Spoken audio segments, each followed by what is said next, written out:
Hi, everybody. Welcome. Thank you very much for joining us. So we would like to, first of all, wish a warm and hearty Mazel Tov to the Yoshua family upon the birth of baby Shifra, Bat Yitzchak.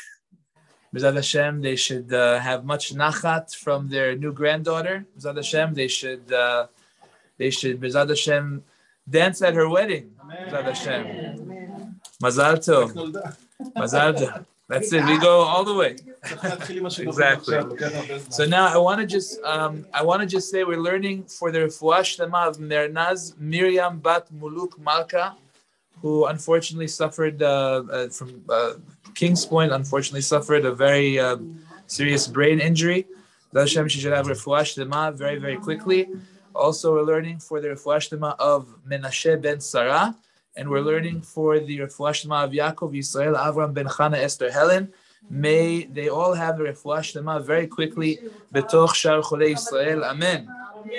Okay, everybody. So you have some more room over here. If anybody needs a chair, you have a chair over here. So nice to be back in person with everybody, and also on Zoom. Chazakim u'bruchim. There's a couple more seats over here if anybody needs a seat. Okay. So tonight, B'ezrat Hashem, we are going to be continuing Sefer Mesilat Yesharim.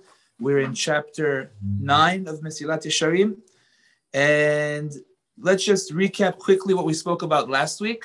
That is the idea that one of the very strong ways that a person can increase motivation for mitzvot, which we know that sometimes the person is not really so motivated. You know, he's comfortable, he or she is not really in such a mood to get up and go to do mitzvot. And we're trying to address that in these chapters. So what we learned last week is that one very positive motivation is the idea of hakarat tov. Hakarat tov means to acknowledge the good that HaKadosh Baruch Hu has done for you. To be able to say, Hashem, you do so much for me. You gave me a heart that's pumping and lungs that are breathing, and thank God I have so much to be thankful for. And when a person realizes that HaKadosh Baruch Hu does so much from every single day, so we said last week that the person at that moment will just desire, out of just pure decency, to want to do mitzvot. So if, let's say, there's an opportunity to do a mitzvah for somebody, they will say, listen, HaKadosh Baruch Hu does so much for me. This is the least that I could do for Hashem as well. And that is a very important concept that will motivate a person to do mitzvot. It's interesting to note that the rabbis made a very interesting takana. Whenever we have the tefillah in the Bet Knesset, so the Chazan reaches a point when he repeats the Amidah, he says, Modim anachnu lach, right? He says out loud, we thank you, Hashem. And then all of a sudden, everybody together with that Chazan, they all say, Modim anachnu lach as well. They say something totally different than the Chazan, but they say something as well. It's called Modim de Rabbanan. They thank Hashem again, even though they said it in their private Amidah, they thank Hashem one more time in a different way. That Hashem, you gave us life and you sustained us, continue to do good for us. So why did the rabbis make us say Modim again if we already said it in the silent Amidah? Why do we have to repeat it again? The answer is, the Sephiroth Minhagim writes that the idea is that when the Shaliach Tzibur is saying thank you to Hashem, the Shaliach Tzibur, the representative of the community, he's saying thank you on our behalf, and that doesn't look good. It doesn't look good for you to send someone to say thank you. You have to say thank you yourself. So he's saying thank you for you on your behalf. You have to say thank you yourself. That's why the rabbis instituted that you have to make sure that you yourself say Modim anachnu lach. As a matter of fact, the Ramban writes at the end of Parashat Bo something so important. He says that the Yisod, the foundation of all the mitzvot that Hashem gave us, the reason that we have a synagogue to begin with, says the Ramban, is in order that all of us should be able to have a place where we all get together and we say, Hashem, thank you. You created us. You made us. Everything that we have is from you. That's the ultimate purpose of all the synagogues in the world, to be able to reach that exact that feeling. Because once you reach that feeling, and you understand, you sincerely feel a gratitude to HaKadosh Baruch Hu, then you'll want to do mitzvot. Then you'll really want to do the mitzvot because you really feel indebted. It's like a person does a favor to you. You know, somebody once does you a favor. She picks up your kids. You can't pick up your kids one day. You're stuck somewhere and you call up your friend. Can you pick up my children from school? So she goes and she does it. It happens again another week and she goes and she does it for you a second time. You get stuck. You don't have milk. You don't have eggs. You call her up. She gives you milk and eggs.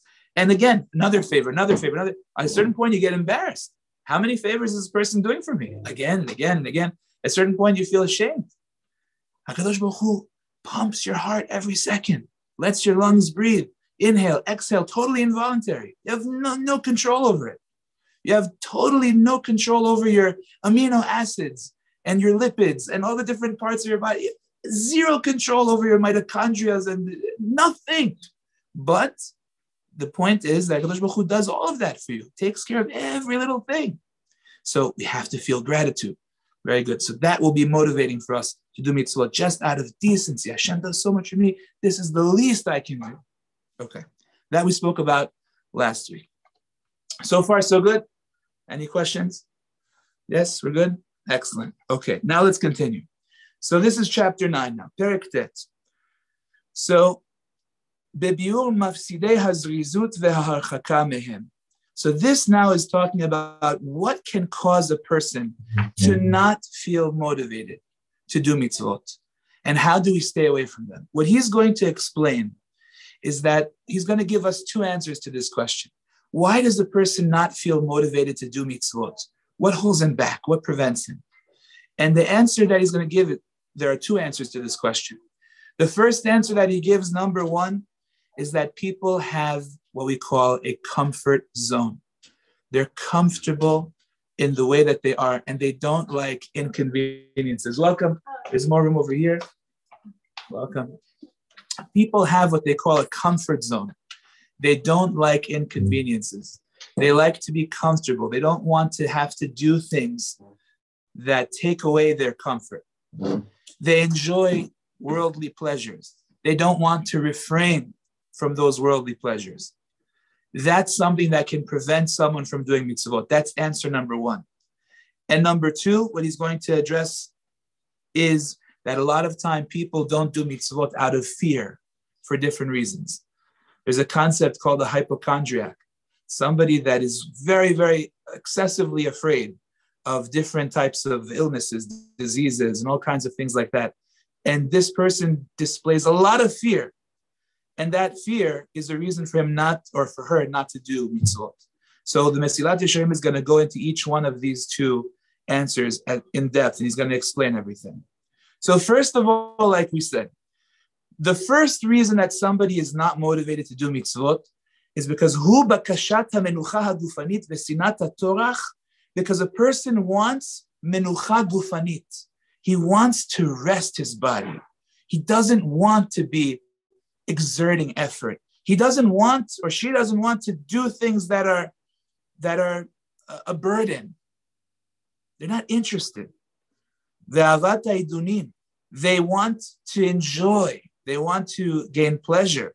Betashlum kol t'naihem. They want the pleasure to be perfect as well. A lot of times people accustom themselves to running after worldly pleasures.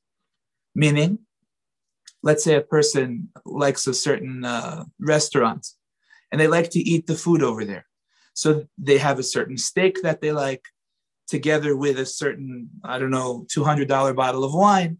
And it needs to be this steak cooked exactly this way with this bottle of wine. It has to be precisely that. And when you read a magazine about this restaurant, they talk about exactly how it was served and how everything was presented in a certain way. It needs to be exactly this way in order for me to enjoy my meal, right? So that's called tashlum kol t'naihem. It needs to be exactly with all the details. Otherwise, I feel lacking, I feel missing, I feel like I'm losing out. So says the Mesilat Yesharim, when somebody needs it to be precisely the exact way that he needs it, so then before you know it, they can't function unless they have that. They need it to be the exact sushi with the fish that's on top, with the spicy mayo, with this. Otherwise, I can't function normally. They've become accustomed to certain worldly pleasures that if they don't have that, they can't function. Dependent. What? Dependent upon it to be exactly this way and exactly like this and like that. And they cannot operate without it. So he says sometimes if a person comes to that kind of level of need, where it needs to be exactly his bed and the coffee has to be just like this and the eggs have to be just like that, then, if you don't have it, you feel like you're missing out. It could bring a person almost to depression. I remember Rav Ben David, alav shalom, Mrs. Shliach Tzibur's father, of blessed memory. One time he spoke about how he once was very upset at a certain Jewish magazine, a religious Jewish magazine, that promoted Passover getaways in Switzerland and in all kinds of places, in Italy and all kinds of places, there's nothing wrong with that. But sometimes it gives over the impression that if you don't have that Passover getaway in Switzerland, or if you don't go for those, 7 days in Italy, then you're missing out in life. You don't have what you need. And it's the wrong message to give over to people, because the truth of the matter is that no, we should not be trying to get more and more and more and more of these worldly pleasures. That's not what life is all about. Rather, what the Torah tells us is Chacham lev yikach mitzvot. A person who's wise of heart, instead of running after those types of things, will instead run after mitzvot. People don't want to be inconvenienced. Going back to what we talked about motivation. People don't want to be inconvenienced. They don't want to have to deal with the extra effort needed in order to do mitzvot. I'll give you an example. Sunday morning, a lot of shuls have a very hard time getting minyan. Why is it hard for shuls to get minyan Sunday morning in a lot of places? Because people on Sunday like to sleep. They like to sleep in the morning. They want to stay in bed till, let's say, 10 o'clock, 10:30. They don't want to go to minyan. It's inconvenient. It's the one day a week that I get to sleep. So, I want to sleep. I don't want to wake up for minyan at that time. Now, or let's say, certain things like that have to do with the convenience of a person. But a person who's wise of heart, like the pasuk says, Chacham lev, somebody who's wise of heart, yikach mitzvot. He'll say, forget about my convenience. Every mitzvah that I do is another chance for me to be closer to HaKadosh Baruch Hu in the world to come, is building an empire in the world to come. There's nothing more important than that. My convenience here is of zero consequence. That's the least of my worries. I need mitzvot. I need to go do mitzvot. If you have the right attitude, then that'll be the way of looking at it. I want to share with you just a couple of examples, real life examples of this. First of all, we all know Rabbi Akiva was a tremendous, tremendous tzaddik. He started off knowing very little, not even Aleph Bet, but his wife Rachel convinced him to go to yeshiva, to study with the little children, Aleph Bet, Gimel Daled, until he was able to become a Torah scholar. He was there for 12 years, learning day and night. He came back to his wife to be with her for a little bit, and he overheard a conversation between somebody with his wife that was saying, what kind of husband do you have? He's away for 12 years. Why don't you just get divorced and marry a real man? Something like that, And she said, don't you understand? If I had it my way, I would send him back to yeshiva for another 12 years. And that's exactly what happened. He didn't even come in and say hello. He just turned around and he just went straight back to the yeshiva for 12 years. And he got 24,000 talmidim that he came back with, all in the zechut of Rachel, his wife, in her merits. That's a tremendous level of self-sacrifice. But in reality, the truth is that if you know that you're producing a Rabbi Akiva, that Moshe Rabbeinu, when he went up to Shamayim, sat in Rabbi Akiva's class 7 rows behind. You understand what we're talking about? So then you understand that, yes, I'll send him back to yeshiva. It's worth it. It's a sacrifice. What does the woman get out of it? Like, what's her She's 50-50. She's 50-50. It's a total partnership. 50-50. Whatever he gets, she gets half. Always. It's in this world like that, and in the next world like that also. 50, totally. Because that's exactly what Rabbi Akiva said. Sheli v'shelachem shelai. Whatever I have, whatever you have, to all of his students, it all belongs to her. So clear the way for her. That's what he said. I want to share with you, not about Rabbi Akiva and his wife, but even practical modern day examples. Welcome. Sorry. There's a family, there's a rabbi in New Jersey that I have the privilege of knowing, and his name is Rabbi Yudin. May he live and be well. He lives in Fair Lawn, New Jersey. He's the rabbi of a shul there for many, many years. I'll just give you an example of the acts of kindness that his Rebbitzin, Mrs. Yudin, does. I mean, it's unbelievable. This is a woman that there are people in the community that are struggling with different issues. And she has them over every Shabbat. Her table is full of guests with all kinds of different things. It's not the greatest, maybe not necessarily the greatest honor, to have these people over. I guess people aren't running after them, necessarily to host them. But they do it because they want to have people over, to be kind to them, to give them a warm Shabbat meal, to give them a warm Shabbat table. There are people, my parents, may they live and be well, went to them, I must have been about a year or two ago, to their home in Fair Lawn. And Mrs. Yudin, may she live and be well, said to my parents, would you be so kind? She had like a few trays of food that she prepared for a local family. And this was a family that had all kinds of problems. And would you be so kind to deliver this food to them? They need it for Shabbat. Not even poor, but sometimes there are issues with families. They don't function properly. The mother's not able to cook, whatever the story was. And she sent my parents with like maybe 5 or 6 trays of food for a family. This is a woman who's alive and well today, but she's thinking about mitzvot. She's thinking about, how can I do another chesed? How can I do another mitzvah to help a family in my neighborhood that needs help? That's called Chacham Lev Yikach Mitzvot. She's motivated to do mitzvot because she understands the importance of the mitzvot. She understands that this is why she was created. This is why we were all created, to do mitzvot. This is the purpose of our creation, to reach Olam Haba. So when somebody has that mindset, they take their quote-unquote inconvenience and they throw it in the garbage. And they say, my inconvenience, this is a woman. May she live and be well. I can't even tell you what of a tzaddiket this woman is, and her husband. These people, they heard that there was a family in Queens, Hashem Yishmor, that the parents passed away and they were orphans. They took these people these young kids into their home. They raised them like their own children. There was a family in Mexico that I know that needed a place to send their daughter for high school, because at the time in Mexico, they didn't have a Jewish high school. They said, our house. They're going to come to our house. That's what they are. They want mitzvot. They want to do mitzvot. That's the purpose. So when you see that's real life. That's motivating. You understand that, yes, okay, I'm inconvenienced a little bit because now I have to take care of another child. I have to take care of another person. They're not even my own children. But the exact opposite. This is why I'm here. This is an opportunity. She's motivated for mitzvot. It's not a burden. It's an opportunity. That's the key. That's what Mesilat Yesharim is explaining to us over here.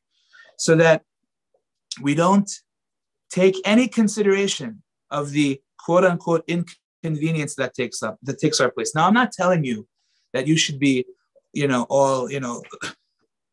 super ba'alot chesed like Mrs. Yudin. I mean, that's not an easy thing to do. But, you have to understand, by the way, the key in all of this is never to lose sight of her husband and her children at the same time. That's why it says in Eshet Chayil, it says over there, Kamu baneha vayashruha, ba'ala vayahalela. That all of this is good. She's only considered to be Eshet Chayil if Kamu baneha vayahalelu, that her children at home are able to say her praises, that she still took care of us as a great mom. Ba'ala and her husband vayahalela could still praise her. She's a great wife. If she neglects those duties, then all her Eshet Chayil is meaningless, right? So that doesn't, right? But she takes care of all of them, Baruch Hashem. They all praise her. My point to you in this, though, is that maybe we're not on that level, but maybe it's possible for us to call up a friend that is having a tough time and cheer that person up. Maybe to send over a challah, for Shabbat. Maybe to send over a little bit of, I don't know what, Sabzi, something that you like, that you feel, is going to be enjoyable to them, that'll make them happy, cheer up their spirits, to just not always think about me, myself, and I, but to look for opportunities for mitzvot. That's what we're learning over here. And not to worry so much about our inconveniences. Very important for us to internalize that. Now, the Mesilat Yesharim here tells us that it's important to not get in the habit of looking for our comfort. Okay? It's going to be very hard for a person if he's, to wake up to get in the morning to go to shul. The guy's having a barbecue right now. Oh, I got to turn off the barbecue and go and pray mincha. Very hard for a person to do that. If all I'm looking for is my convenience and my comfort, my convenience, so that it's not something that I'm interested in. Why should I wake up for minyan Sunday morning? Why should I send my husband to go learn if now I have to watch the kids all by myself? Why should I do that? It's harder for me. So what that my husband's learning? It's difficult now. Now I have it's inconvenient for me. Good. But the question is, how do you view this situation? Is it an inconvenience or is it an opportunity? Is it something that's bothering you, a trouble, or is this perhaps the reason that Hashem created you, gave you the opportunity to have a husband that's able to go learn, because Baruch Hashem, now he's doing what he has to do, and you, Baruch Hashem, are helping him out in that respect. And that's a beautiful opportunity to do a mitzvah. So, says the Mesilat Yesharim, if somebody becomes accustomed to always looking for his convenience, then look at what happens. At a certain point, he'll lose the opportunity, he'll lose the ability to be in control of himself. He will now become entrapped in the jail that he made for himself, because it's so hard to get rid of a bad habit. Somebody who for years, he doesn't go to minyan on Sunday morning. Every Sunday morning, he skips it. I need to wake up 10:30. So it's very hard all of a sudden to tell the guy, well, there's a 9 o'clock minyan. Well, what 9 o'clock? 10:30. He doesn't even think about it as an option. Why?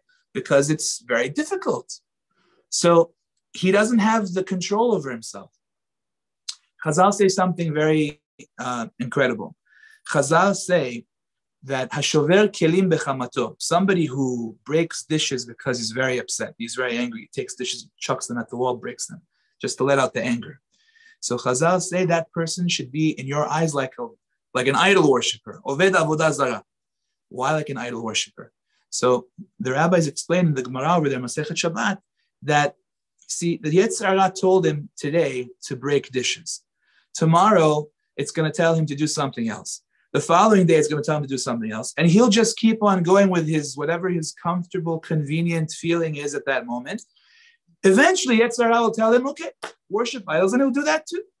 So he's on the road of, I do what's comfortable and convenient for me. If that's the attitude, eventually it'll go somewhere very wrong. He doesn't have control over it anymore. So that's why you have to nip it in the bud and say the convenience element is the most unimportant thing. Yes, it's nice when it works out according to your comfort, but that's not what should motivate you. What should motivate you is your understanding that mitzvot are what counts. They're not a burden, they're an opportunity. It's a chance for me to do well for myself. That's what the Mesilat Yesharim is teaching us right now. And the way to understand that is you have to understand, when a person is in war, on a battlefield, so he doesn't say to himself, well, it's not really my time right now to wake up. I'm not really interested to, get dressed right now. I'd rather sleep in bed a little bit longer. Buddy, you're in the middle of a war. You're in the middle of a battlefield. If you don't get up and get a rifle and start fighting the enemy, they're going to shoot you, right? That's just the way it is. Because if you decide that you don't want to, deal with your responsibilities, then they're going to come after you and they're going to deal with you. So over here, a person has to understand that right now, when Hashem created me, like we said in the beginning of Mesilat Yesharim, he talks about the idea that Hashem put us in the middle of a war zone. We're in the middle of a war zone where there's constantly a bombarding of all kinds of things coming your way, whether you like it or not. All kinds of temptations and all kinds of challenges, spiritual challenges. It's just a tremendous barrage of things coming at you nonstop. And you have to learn to arm yourself and fight against them. That's our job. So if you take that attitude and you say, listen, yeah, Sunday morning people in America, Baruch Hashem, they sleep until 10:30 and 11. It's just wonderful. Let them do that. But I'm not the average guy, or I'm not the average lady. I am a person that has stuff to do. I have a job to do. I have mitzvot to do. I have to look for mitzvot. I have to understand that I can't waste hours in the morning. I can't waste hours at night talking on the phone, gossiping, schmoozing, watching whatever, and just throwing it in the garbage. I have what to do. I have a job. I have a purpose. So then once you look at it that way, you say, yeah, I'm in the middle of a war. I can't stop. I can't just ignore that war. I have to do what I have to do to be strong, to fight against all those terrible things. So if you do it like that, you're sure to win. That's the way. Look at it like a war. Says the Mesilat Yesharim. He says, like we said in the past, Ki Adam le'amal yulad. Person has to look at it like his job is to work. He was created for that purpose, to do and to accomplish and to achieve more and more and more. So when you look at it like that, all of a sudden the fact that you have to wake up on Sunday morning, it doesn't play much of a role to you anymore. So what? Who cares? I care that it's Sunday. It makes a difference to me that it's Sunday. Who cares about Sunday? I have a job to do. I have a mitzvah to do. Because that's my point. I have to do mitzvot. Good. Okay. So let's continue on to the second thing that the Mesilat Yesharim informs us over here. And that is the following. Od mimafsidei hazrizut. Further, in the different things that can cause a lack of zrizut, a lack of motivation to do mitzvot. Says the Mesilat Yesharim, like we mentioned, hu rov hapachad vegodel hamura min hazman vetoldotav. Sometimes a person has a tremendous amount of fear and a tremendous amount of worries about all kinds of issues that if you really sit down and listen to what they're afraid of, you almost kind of start to laugh. Like, really? That's why you're not going to the class? Because of that? What, it's a little cold outside? Okay, so you'd rather stay at home. But that's why you're going to miss a shiur Torah? Because you can't put on a coat, you can't try. Lots of excuses. The Yetzer Hara will give you a million excuses. And the point is that this person's excuses come in the form of fear. I'm afraid. I'm afraid of this, I'm afraid of that. There's ice, there's this, all kinds of different fears that a person has. Says the Mesilat Yesharim, this is a very, very common thing. He says, Ki pam yira me'akol, sometimes he's afraid of the cold, or me'achom, or from the heat. Pam me'apgaim, maybe there's different things that could harm me. Pam min hacholaim, maybe there's different diseases over there. Maybe there's different this, that. Pam min haruach, it's very windy. V'chen kol kayotze b'zeh, all kinds of fears that the person experiences. He says, Hu ha'inyan she'amar Shlomo alav ha'shalom. This is what King Solomon referred to in Proverbs, where it says the following. Amar ha'atzel, the lazy man says, Shachal baderech, there's a cub on the road. Ari ben harichovot, there's a lion in the square.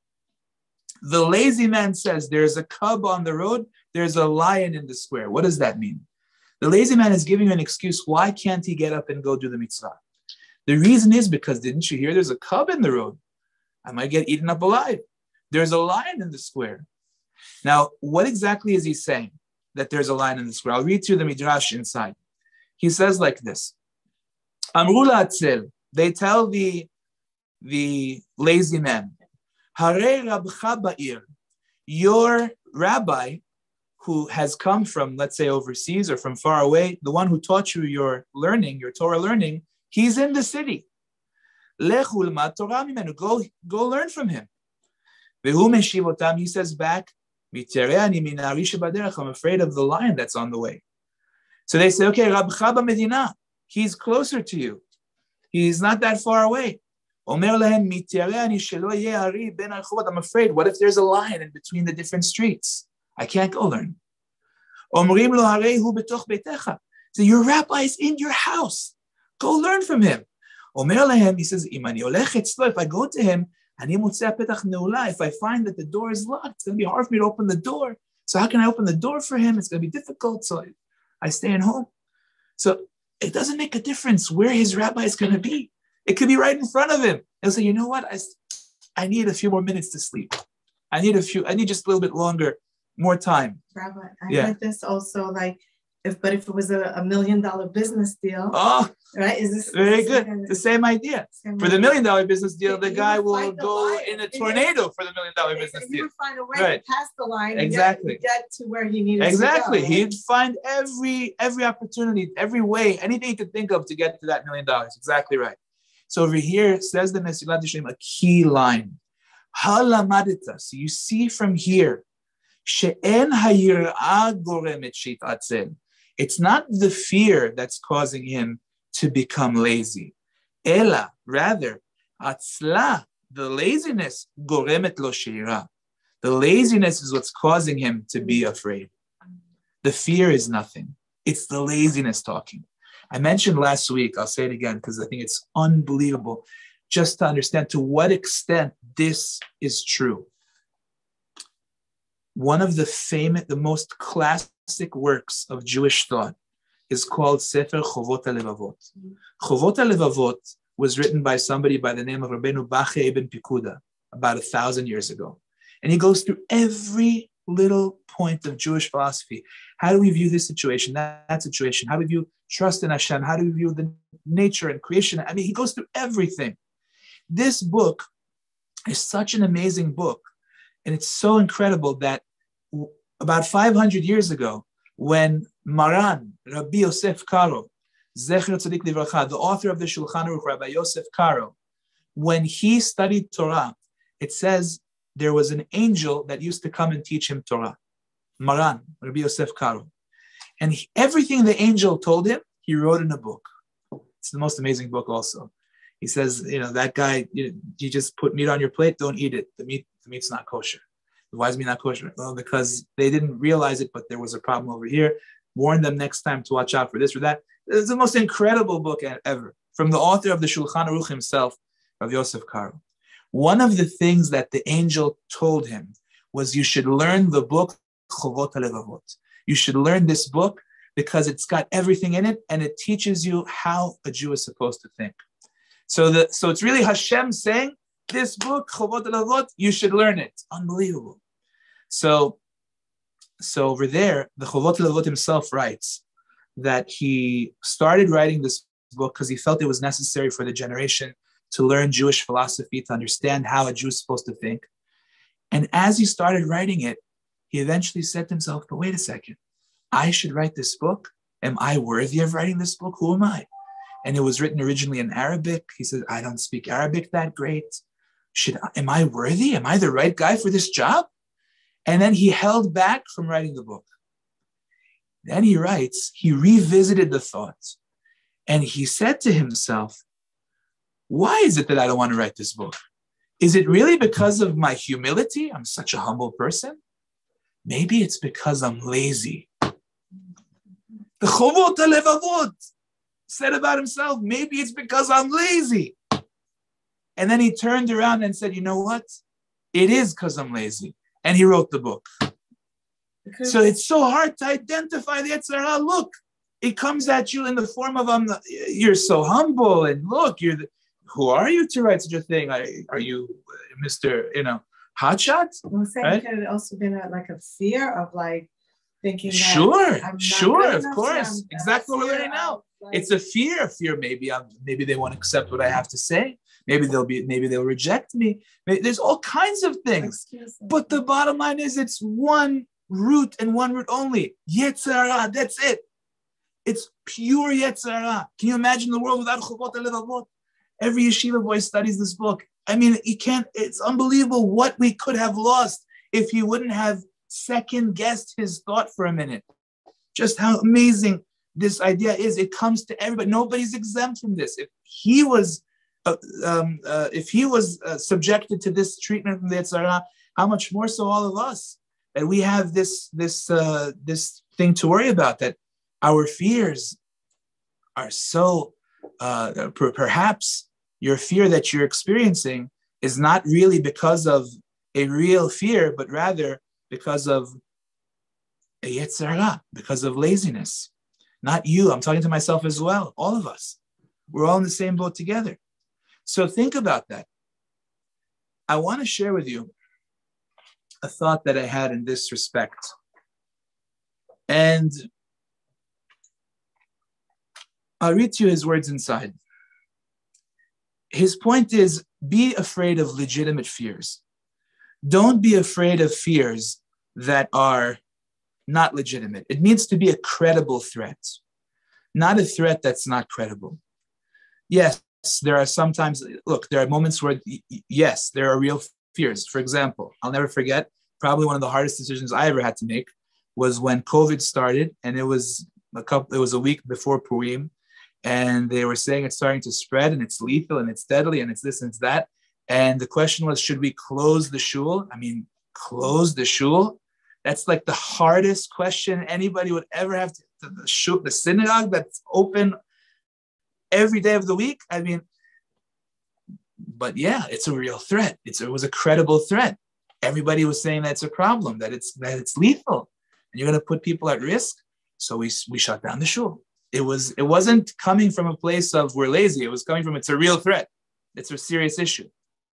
But a lot of the times, you'll see that that's not the case. You'll see that it's really not that bad. I think one of those times, and you might disagree with me, which is okay, but I think one of the times where such a fear exists, and it's not a credible threat, I think one of the times is when it comes to sending our children, first of all, to not to Jewish education in general, but afterwards, when it comes time to undergraduate, sending them to a non-Jewish college. I think that a lot of times people buy into a concept that if you don't send your son to the best college, the best university, then he's doomed to fail. He will not have a livelihood. He will not be successful because of the fact that he did not go to college A, B, C, etc. You have to have a backup. I remember in high school, we had a college guidance office, and the college guidance office told every student, you always have to have a backup school. And the backup school in New Jersey was Rutgers. You got to apply to Rutgers. So this college guidance lady made everybody apply to Rutgers University in New Jersey. She wanted me to apply to Rutgers University as well. I said, no way, not interested even slightly. And the reason is because what exactly are you saying? That if I don't go to Rutgers University, so then I'm not going to have a livelihood when I'm older? Is that really true? I want you to know, unfortunately, very, very sad, but I think that almost every single person that went to Rutgers from my high school, in my class at least, is not observant today. Not observant. And it's not their fault. It's not. Because if you put somebody in a position where he's got temptation after temptation after temptation, from morning till night, for 4 straight years, how on earth do you expect this person to graduate as an observant Jew? What exactly was the thinking? There's no reason why the person can't go to an institution that is built for observant people. They earn a living just as well, Baruch Hashem, if not even better in some cases. They're able to achieve just as like anybody else. And they are in an environment where, Baruch Hashem, they are able to succeed in their Judaism, and they're not being put in a pitfall. So this is something that I think we have to address as a fear that is not credible. A lot of times we have this fear that, if we don't send, I remember I heard from one of the Rosh Hashivas of Yeshiva University, His name is Rabbi Willig Shlita. I once heard him speak in Israel when I was in yeshiva in Israel. And he said that somebody asked him about the University of Pennsylvania. University of Pennsylvania, Baruch Hashem, has, I don't know if it's a Hillel or if it's some kind of place that's set up for Jewish people to, be able to keep Shabbat and to keep kosher, which is great, right? So he said, what about University of Penn, right? So he had a cute line. He said, Hishamer lecha Penn, right? Hishamer lecha Penn, meaning like Penn, right? God forbid that lest something happen. What's the idea? The idea is, here's a person and they're terrified. My son's not going to be successful. My son won't be educated. My son won't be there. My daughter, or whatever it may be. And is that fear real? Is that really your motivation? Or all of ours? We have to ask ourselves, what's truly motivating us? Where are we really coming from? Says the Mesilat Yesharim, instead of being so scared, betach ba'Hashem va'aseh tov, trust in Hashem and do good. Shechon eretz u'emunah, dwell in the land and graze in faith. You will never be punished for doing something good, ever. Just like a person who's giving tzedakah will never become poor from giving tzedakah, ever. Will not happen. Halakha and Shulchan Aruch, in the code of Jewish law, it says a person who gives tzedakah, even if it's a large amount, will never go poor from that, ever. Guarantee from Hashem. So too, a person who sends his son to learn Torah in yeshiva, or at least if he needs to study secular studies in order to go ahead and to earn a living, but he does so in an environment that is conducive to good Jewish behavior, he will never lose out because of that. It's the best possible thing for him. Why, God forbid, to put somebody in a position that he's going to fail? And he's going to make mistakes that he'll never be able to turn around for them for the rest of his life. It's important to understand that. I'm speaking about it because I see it far too often. It's a fear that is not credible. That's what, in my opinion, it's only my opinion, but others agree as well, but that's what I'm just saying over here. So I think that we have to address this as an important issue as well, that a college of a goy that trains people to behave in a certain way, we don't want to send our children to such a place. It's important to speak about it. Okay, let's continue. So, says the Mesilat Yesharim, klalo shel davar, the general principle in this issue is, tzarich sheyasim ha'adam et atzmo aray ba'olam ve'kavua ba'avoda. His needs should be addressed, but they should not be the main focus of his life. It should not be that he's running after those physical pleasures like we spoke about before. It should not be that that's his convenience is the main focus of his life, but rather that he wants to do more and more and more mitzvot. So that's the key.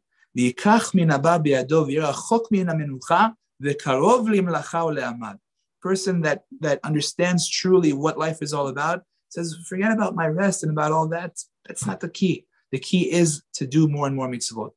Now, you have to understand something. God forbid, nobody is ever saying that a person should neglect their health. Chas v'chalila. That's not the right attitude whatsoever. A person who neglects his health is actually held accountable for not taking care of their health. The Torah says, "V'nishmartem me'od lenafshotechem." You have to watch out for your health. So if a person needs a certain amount of sleep to be able to properly operate, there's no question he has to sleep that amount of time, right? Welcome. So very important for us to understand that. Nobody's saying, God forbid, that a person, should neglect his or her health, chas v'chalila. That's not the point. But rather, you have to ask yourself, is all of this necessary for my health? Is there really a danger over here if I do this or if I don't do that? Honestly, ask yourself that question. That's the key. Okay.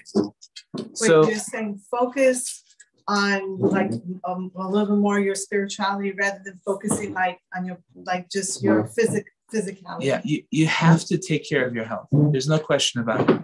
Everybody has, and I'm talking to myself as well. Everybody has to make sure that they're taking care of their health, that they're not, God forbid, harming themselves.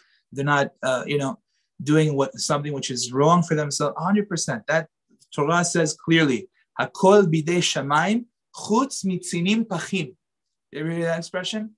Hakol bidei shamayim. Everything is in the hands of heaven except tzinim pachim. Meaning, if you go outside and you don't get dressed properly and it's cold outside, that's on your head. That Hashem cannot control what you put on your body as a coat to protect yourself. That's up to you, right? So Hashem gives over that to us to take care of ourselves, to make the right choices for ourselves, for our bodies. So nobody is saying, God forbid, you should neglect your health. But on the other hand, to completely indulge and completely just say, okay, I'm not willing to leave my comfort zone. I like this. It's comfortable for me. This is what's good for me. That's also wrong. How could a person do mitzvot like that? How could a person reach out to people to do chesed like that? If it's only about, what's good for me and my convenience and my comfort, I'm just thinking about me, myself all the time. What about your mitzvot that you're supposed to do? Yes, right now you would like your husband to stay until 10:30 and not leave you on Sunday morning. Okay, we understand. But your husband could have gone to the 7 or 8 a.m. minyan and had an hour and a half learning afterwards. And if you would have pushed him to do it, he would have gone. But you don't want that. You want what's comfortable and convenient for you because you know that he's going to stay, he's going to make breakfast for the kids, he's going to do this, he's going to do that. So it's not good for you, technically, that he should go. So it's all about your attitude. What do you want? Do you want convenience? Do you want comfort? Or do you say, listen, I'd rather get mitzvot because this is what life is all about. It's not about me enjoying my comfort and my convenience. It's about me getting olam haba, like we talked about in the beginning of Mesilat Yesharim. So it's just a question of attitude. And if you have a proper understanding of everything, then you'll understand it. There's no time. There's no time for me to waste and to play around. And I have to do more. I have to accomplish more. I have to see how I can do more. Can I ask a question? Sure. The reason why I'm asking is that I feel that lately I've been thinking the way you're thinking, but it could also cause a little bit of anxiety. Yes. Because you feel that any minute, that's it. Like Mashiach will be here or Bezal Hashem, whatever it is. And that's it. I had my opportunity and I didn't, take advantage of it or I missed out. And I read someplace, I think it's a Hasidic thought that the souls wait 500 years until they get a chance to come down here so they could do their mitzvot here so they could get the rewards back up there. Because once you're up there, that's it. You just got to live in the status that you are. You collected a certain amount of diamonds or mitzvot or whatever you want to call it. And now you're in the next world and that's it. You had your opportunity in this world to collect all the diamonds and mitzvot. Right. That's so right. How do you deal with a little bit of anxiety? It could cause you. Or maybe change the question to how do you know that was enough ishtadlut? That was enough. Where is the limit? How do we know that the ishtadlut is enough? Now I have to, continue with my life. That's a very or have a good lining, I feel. Yeah. So look, a lot of the times a person will, be very comfortable with what they did. I did this. I'll give you an example. I don't know if this applies to all of us, but there was many of the shluchim of Chabad report back. They used to report back to the Rebbe in Brooklyn, and they would send him messages. I remember one shaliach said that he was in Wisconsin, and he was in some university in Wisconsin, and he sent a letter back to the Rebbe that said that today, Baruch Hashem, I put on tefillin on 75 men that they never put on tefillin before. So he sent the letter and he was expecting very good, a pat on the back. So he says, if you put on tefillin on 75 men, he got a letter back from the Rebbe that said, if you put on tefillin on 75 men, so that means there are probably another 150 that you missed, something like that. Go get them. Go do more. He said one time to a person that donated, I think it was $1 million to the Lubavitch organization. This is on video. He says, I'll be donating 1 million, So on the spot, he says, you're giving us 1 million. But what about the next million? Very on the spot, why are you satisfied with what you're doing? Push yourself, push a little bit more, make yourself, leave your comfort zone. That's what he's saying over here. It's not going to be comfortable. You're going to be pushing yourself out of your comfort zone, but that's how you become extraordinary. Because people that do things that are extraordinary, they don't stay in their comfort zone. They push and they push and they push more and more. Now, God forbid, like I want to remind everyone, chas v'chalila, to neglect your health. God forbid, if it's coming to a point where you are working so much that you cannot do anymore, you're losing your health, you stop on the spot. That's already too much. You cannot let that happen because you still have to be there for for everything else. God forbid you losing your health. That's not good. But at the same time, you can't just say, I'm satisfied with being mediocre, which far too often we have that attitude. We like, yeah, it's nice, it's okay, I'm doing it, but nothing going on. Where's the mitzvot? Where's the action? What's going on? Something. It's important to think about that. That's what he's talking about. So we had another question over here? Yeah. Go ahead.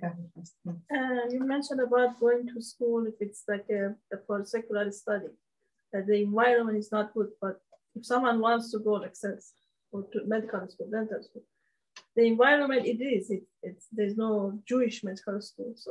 So Baruch Hashem, first of all, there actually are, from what I know, there are a couple. I actually know of a couple of guys from our shul that they're in dental school, and I think it's Turo Dental School. Yeah, Baruch Hashem, there are opportunities even in Jewish circles. But my point is, don't buy into the fear. He's talking over here about fear. Everyone's giving you these fear factors, this scary thing. Oh, he's not going to be able to make a living. He's not going to have a good livelihood because if he doesn't go to Wharton or if he doesn't go to wherever else, they decided that you have to go to, then he's not going to be successful in life. Meanwhile, in this community, we have the biggest proof that that's not true. You have people here that can barely speak English, read or write English, and then Prat Yosef, they're doing very, very well. So I mean, but the key is at the end of that paragraph, what he says is Betach ba'Hashem va'aseh tov. You will never lose from doing what Hashem wants you to do. You think Hashem's going to punish you for doing what's right? Does that make any sense? You're saying, I'm going to send my child to a place that's conducive, that's beneficial for him spiritually. Hashem's going to punish him for that? Doesn't make sense. I know guys that they go to Fairleigh Dickinson University. Fairleigh Dickinson, there's a program for yeshiva boys. 2 nights a week. That's it, 2 nights a week. They come out with the exact same degree as people that go for 4 years, 24/7 dorming, spending tens of thousands of dollars. It's the same thing. Try. Make it in a way that you can still be a wonderfully observant person. Have the bitachon. Hashem will never punish you for doing what's good, for doing what's right. You'll never lose. That we have to remind ourselves that. Meanwhile, this lady is sending everybody to go to Rutgers because they need a backup school. What backups? This is a backup for Geinam, Hashem Yishmor. Who needs that? Who needs that backup? Rabbi, I also use that for philosophy in life. Like you can never do wrong if you go in the way of the Torah. Like sometimes you have to make some decisions, like you're saying, like the school that you're going to choose. Right. Or certain, like it might conflict with the mitzvah that you got to do. And it's like a philosophy. You say if you do the way of the Torah, if you go in the way of Torah, you can never do wrong. Exactly. Like you never go wrong. Exactly. Because you know that Hashem is telling you to do something. You have an opportunity to do what Hashem wants or not what Hashem wants. You will never lose by doing what Hashem wants. That's my honest opinion. Just the last few days, I have a big conflict about what he's taking now. Mm-hmm. My daughter is just before high school and we need to give application. Application to one of the schools is in few days, which I did not consider because of the fear of the education level is not good enough there. Mm-hmm. Rafi and I want our children to push themselves to the best of their potential, to be able to be productive people, thinking, aware of their surroundings, shomrei mitzvot, but still living in the world and knowing and aware of what's going on around. So where is the line? If you're sending, there are so many high schools, girls' high schools that are potential. There are ones that academic is very, very good. But if you're not in honors, then you're with the less religious girls, and that's something that you have to compromise a little bit. And then you can send to another school that is more to the right. Education is not so great, and your daughter is an achiever. She can achieve. Right. Why compromise her education? Right. It's a very, very, very hard decision to make. Very hard decision. I agree. It's a very hard decision, and it depends on the child too. Each child is different. Some people lean towards this way, that way. You have to know exactly. It's a very specific thing. It's not a one size fits all, but answer. Also, that the idea is you want to give your child derech eretz, right? They're going to come out first a human being. Like education is second. First, we have to ensure that all our children are going to come out being good souls, like good, right? Sure. Am I right? Or of course. Isn't that like of course? You got to keep their focus on Torah and mitzvot as much as you can. They have their whole lives to go ahead. What? Home alone is not enough. Home alone is not enough. Right. The home has to do together with school. Right. Anyway, so that I believe these are the two issues that the Mesilat Yesharim here is dealing with. The idea that people have an issue leaving their comfort zone to do mitzvot, that's number one. And people often enough give you all kinds of excuses that they're afraid of this and they're afraid of that and all kinds of different things that they're afraid of. When really, when you dig deep down inside, you see that the fear is actually not really that much of a fear. And you see that what's actually causing them to be quote unquote afraid is the laziness that's inside. And remember, if a person finds that they're lazy, they're no different than anybody else. Remember, we spoke about the idea that we're all from the four elements that HaKadosh Baruch Hu created the world with air, with fire, with water, and with earth. People are made from earth, and earth is the most heavy. That's why our natural instinct is to be lazy, is to be somebody who doesn't want to move, doesn't want to do, wants to rather hang around, not do. And we have to explain to ourselves, no, I have to do my homework. No, I have to do my work. No, I have to do this or that because that's what's beneficial for me. Otherwise, we won't naturally be inclined to do that because we don't want to naturally do that. So it's okay if a person feels like that. It's natural that a person should feel like that.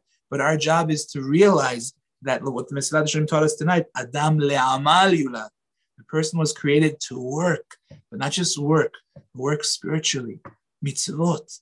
That's what it's all about. That's to get to Olam Haba, like we always keep talking about. And we have to search for those opportunities because the more we search for them, the more good that we do, the more we get for ourselves, for our neshama.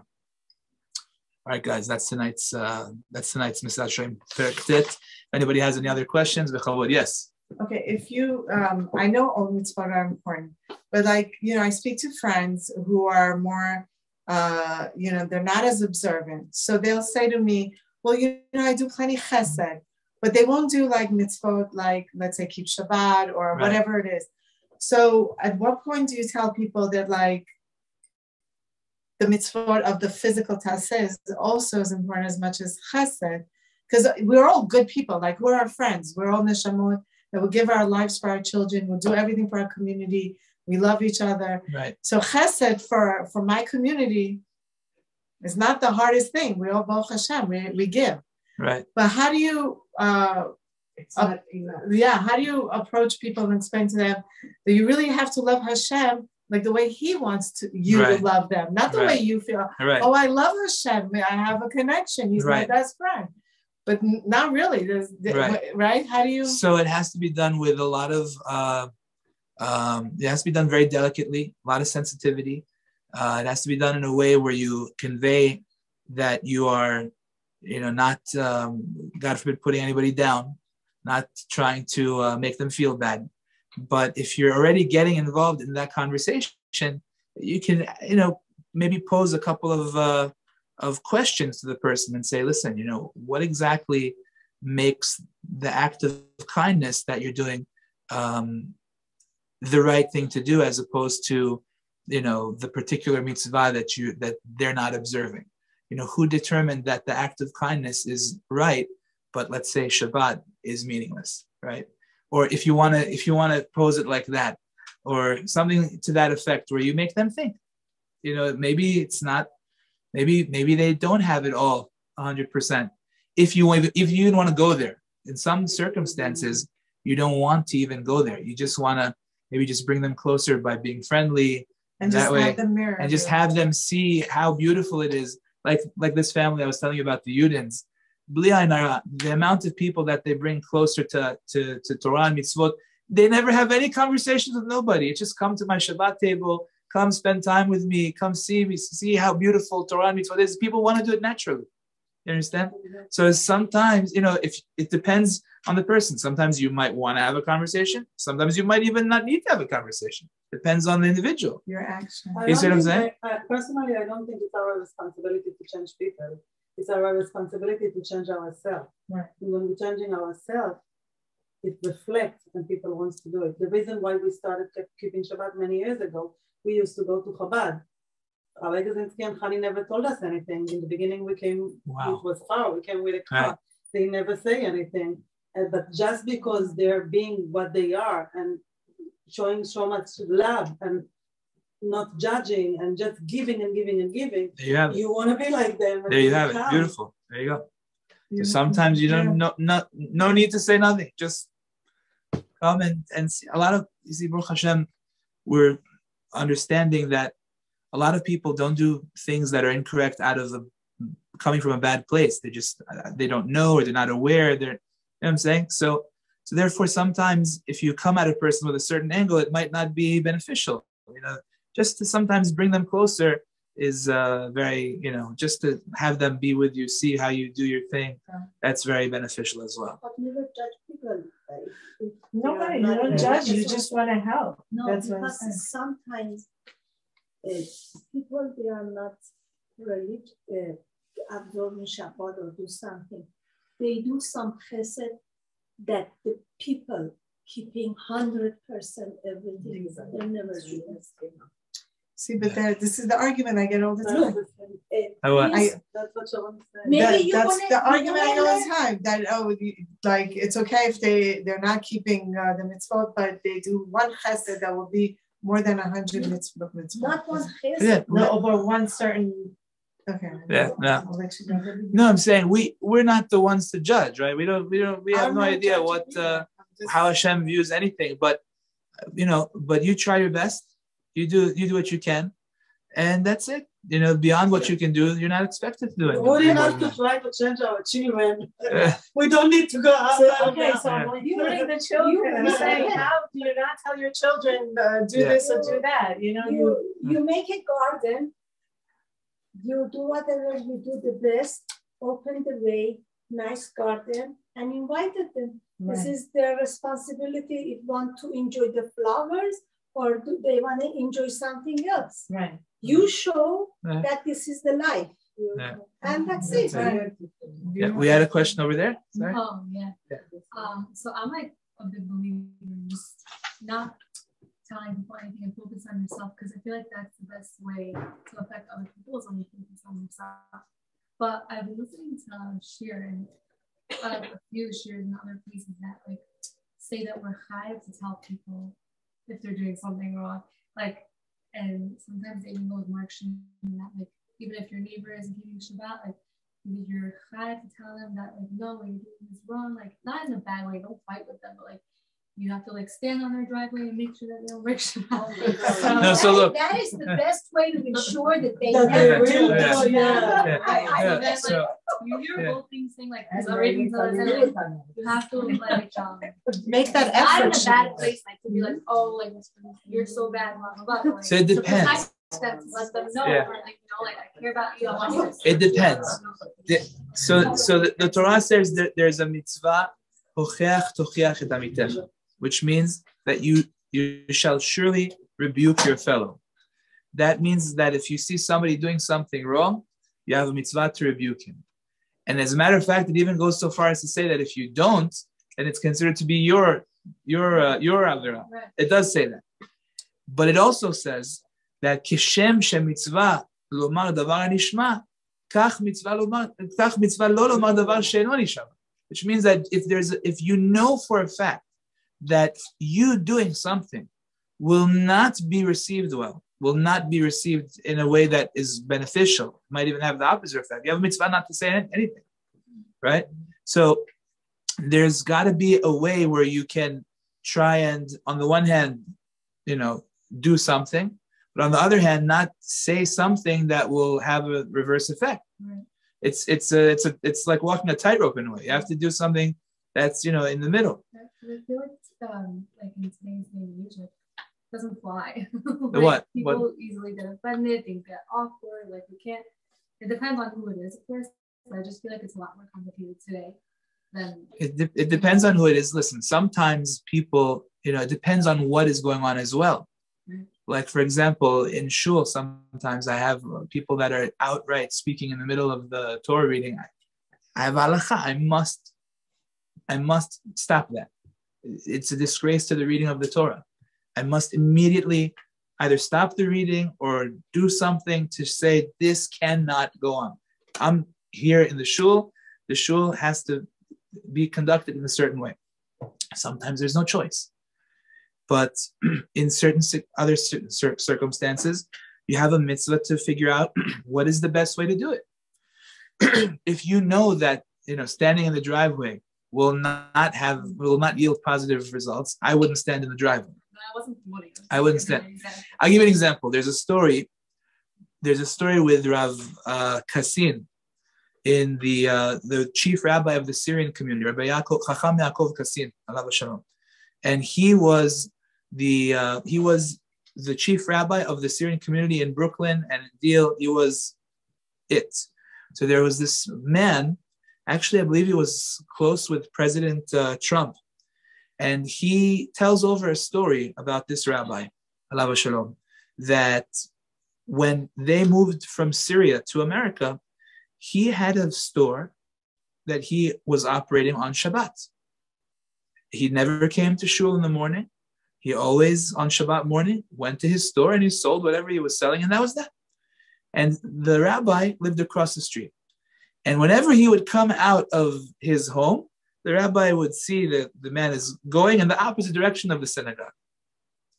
So one day there was a bar mitzvah or something in the synagogue, and this guy was invited, so he came on the way to the synagogue as well.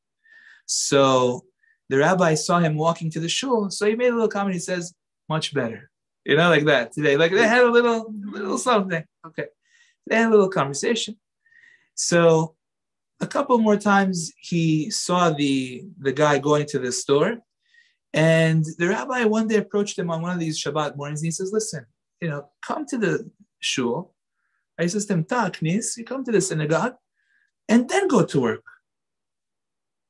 You come to the synagogue, and then go to your store, right?" So he said, "Okay, if they're going to accept me at shul because I'm coming to shul, fine, why not?" He came to the synagogue, and then he went to work. It was going on like that for a few months. Then one day the rabbi again saw him in the street, and he said to him, "Listen, come to the synagogue, go home, eat your meal with your family, and then go to the store. What's the problem?" So he said, "Okay, why not?" He comes home, he has the meal every Shabbat with his family. Before you know it, there's no more store on Shabbat. The guy is fully observant, and Yishtabach Shemo, everything is good. His children are observant, his grandchildren are observant, but you have to have a way with people, You have to have a way with somebody that you show him that you are embracing him, and at the same time you're also explaining to him that he could do a little better, But here in Redneck, 30 years ago, there was a rabbi in Nadav in Kew Garden, and he let people to come to Kew Garden with the car to the synagogue, to Shabbat. And few times they came, I know few of them that became very religious. After a few times, he made for them Shabbat in the families, in the community, in his community, and they became religious. Okay? Here, you have to be very careful. You see, you have to be very careful halachically. See, I can never. So, for example, I can never tell somebody come to the synagogue in your car on Shabbat. Yeah. So I would never say to somebody those words. But if somebody's they became so religious in Shabbat. But they do everything. So it's a little tricky. You know, everything that you want to do is always good to ask your LOR, local Orthodox rabbi. And then, you know, you figure out if it's okay or not. But I understand the concept. All right, guys. Chazakim Bruchim. Thank you very much. Unless anybody on Zoom has any questions. Any of our Zoomers? No. Okay. Thank you. Okay. Bye-bye.